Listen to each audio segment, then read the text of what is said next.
Gustavo Gutierrez is known as the father of Latin American Liberation Theology. His life devoted to caring for the poor and oppressed has shaped how many Christians view their faith in action. One of the phrases that he popularized was a preferential option for the poor. This concept would be a foundation for the work of Gustavo and his theology concerning both the mission of the church and how God interacts with humanity. Although this is what Gustavo is most known for, to better understand why this has always been a passion and a deep-seated belief, it is best to look at his life and how his surroundings impacted his view of the world. With that being said, let us dive into the life of Gustavo Gutierrez.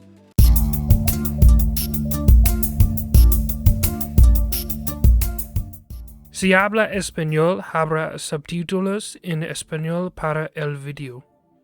Gustavo Gutierrez was born on June 8, 1928 in Lima, Peru to Hispanic and Quechua parents. His life would severely change when he was diagnosed with osteomyelitis and was confined to his bed in a wheelchair from ages 12 to 18. Although Gustavo could have easily been discouraged, he actually says that he was given the gift of hope amid his suffering that came through prayer, reading, family, and friends. When he was 19, he began to study medicine and literature at the National University of San Marcos in Peru from 1947 to 1950. After a couple years of studies, he decided that he wanted to become a priest, and he entered a seminary in Santiago, Chile. Like most people in this time, he went to Europe to deepen his postgraduate studies, and he took advantage of this by studying in Belgium, France, and Rome before he was ordained a Catholic priest in 1959. Gustavo came into contact with Christian and non-Christians, which would be influential in the progression of his understanding and outlook on life. He would be influenced in the Christian realm by Jesuit, Dominican, and Protestant theologies. Although there are many names I could list for an introduction, these broad strokes paint the picture of his learning. But just as equal to these influences were some non-Christian influences he would be introduced to as well. He was introduced to such people as Karl Marx, Sigmund Freud, evolutionary theorists, and some social scientists. These contrasting ideologies would begin to try and meld within his mind and laid the framework for his response upon returning to Latin America. What might be equal to something like culture shock. Upon returning to Lima, he was faced with the reality that although much of his studies in Europe focused on highly intellectual debate, the situation in Latin America needed a much more down-to-earth response. After returning to Lima in 1959, he worked at the Catholic University of Lima and became the chaplain for the National Union of Catholic Students. He began to work out a theology and philosophy that would meet the needs of the people he was serving. He said that his goal was to examine the meaning of human existence and the presence of God in the world in which my students lived. What Gustavo meant by this requires some context. In this time, 60% of the population lived in poverty, and 82% of them in extreme poverty. In Brazil, the top 2% of people owned 60% of the farmland, and 70% of rural households were landless. It was clear that the ivory tower mentality often associated with Europe would not work for a place like Latin America in desperate need of a practical discussion. A couple years after Gustavo returned to Lima, the Catholic Church held the Second Vatican Council. This council gave more leeway for Catholic theologians to create indigenous theologies unique to their own context, so as long as they did not contradict Catholic dogma. Although this helped, for Gustavo it was only the beginning, and it would be from here that he and several other leaders in Latin America would begin to form the indigenous theology that the Second Vatican Council referred to. After the ruling from the Second Vatican Council, and after the Second Episcopal Conference of Latin America, in 1968, Gustavo began to put into words what this theology would look like when he proposed a draft entitled Towards a Theology of Liberation, and later finalized in the book called A Liberation Theology. Gustavo put the aspect of poverty at the center of his discussions. He attacked the idea that poverty is just a way of life or that it is simply something to be expected. He believed that poverty was perpetuated by a society that emphasizes the wealthy in making money. The context of his preaching and teaching gave him genuine insights into the life of the poor. In Gustavo's mind, the question was not should the church get involved or take sides, but whose side would the church choose, oppressors as usual or that of the poor and oppressed. Thus, the idea of Latin American theology was founded on a commitment to the liberation of the poor. Although the movement would be heavily involved with working on behalf of the poor, it is also important to note that closely related with this was the rejection of capitalism and the wealth gap associated with it. Much of liberation theology at the time was associated with socialism, as many viewed it as fixing capitalism's problems. Simply put, at the heart of the early movement was simply do whatever is best for the poor, no matter the context or situation. Because of this dedication to the poor, a term referred to as God's preferential option for the poor became a foundational aspect of Latin American liberation theology. This came after the Second Episcopal Conference of Latin America that met in Medellin, Colombia, following the Second Vatican Council. They agreed to this idea of a preferential option for the poor to liberate the poor from what they referred to as the institutionalized violence of poverty.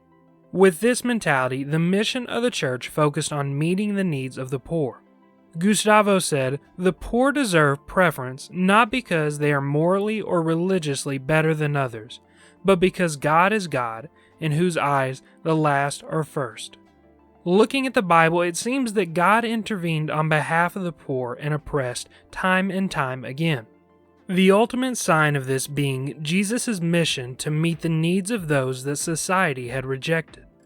Therefore, if Christians are to be followers of God, they must be dedicated to acting on behalf of the poor and ask how their actions are going to affect the poor. Gustavo was 45 at the time of publishing A Liberation Theology and had been a priest for 14 years at that point. All of this talk began to make Gustavo Gutierrez a household name around the world. Many began to read his work and started to adopt his teachings into their own context.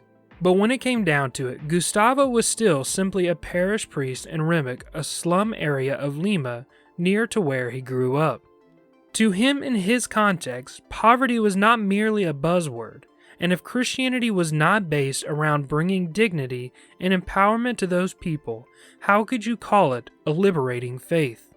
Many people criticized him for this take, and he even had to defend himself from accusations of being a Marxist and reducing faith to politics from Pope John Paul II in 1984. In response, he wrote, "Truth will make them free," which defended the liberation theology and their commitment to the poor. But even still, the Catholic Church in Peru was made to vote on rebuking his ordination, which ended in a tie and nothing more came of it. It is in this that a contextualized theology took shape.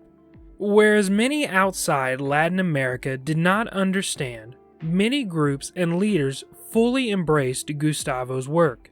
He began to embrace the title of a contextualized theology. To him, all theology is contextual. When studying past theologians' works, we are simply reading their contextualized theology based upon their situation. Because of this, he says he knows that he is in the right place doing the right thing.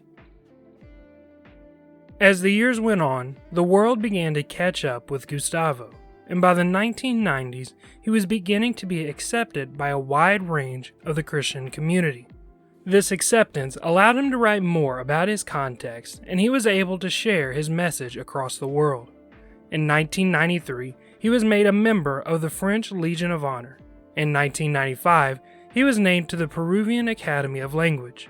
In 2002, he was inducted into the American Academy of Arts and Sciences. And in 2009, Elmhurst College recognized his work for social justice and personal dignity by conferring upon him its highest honor, the Niebuhr Medal.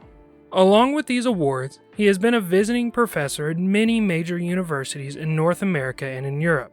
Currently, he holds the John Cardinal O'Hara Professorship of Theology at the University of Notre Dame. It's easy to see how his idea that God can be found while helping those suffering can be seen in many movements worldwide.